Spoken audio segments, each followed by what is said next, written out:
এই রমজানে বেশি বেশি আমরা আল্লাহর কাছে তওবা করব, ক্ষমা চাইব। তা না করে দেখেন কি একটা আজব ঘটনা ঘটছে। গতকাল জুম্মার দিন ছিল, মসজিদে জুতা চুরি হয়ে গেছে। একজনের দামি জুতা চুরি হয়ে গেছে। এটা কি করে সম্ভব ভাই?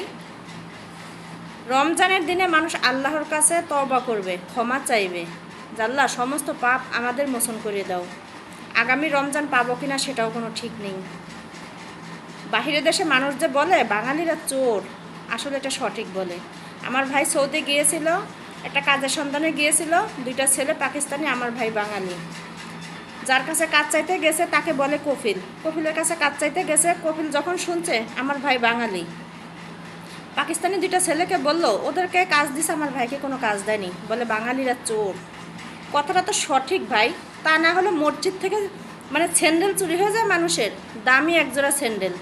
কোন মানসিকতা নিয়ে মানে মসজিদে যায় আমি বুঝি না। মানে দেখে কার জুতা দামি, কার জুতা কম দামি, কোন জুতাটা নেওয়া যায়। তা না হলে মসজিদে কীভাবে জুতা চুরি হইল?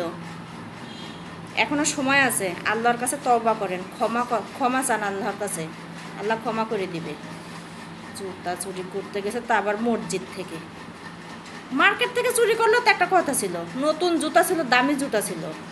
মসজিদ থেকে কীভাবে মানুষের জুতা চুরি হয়? আস্তাগফিরুল্লাহ, আস্তাগফিরুল্লাহ, আল্লাহ নাউজুবিল্লাহ, মাফ করো।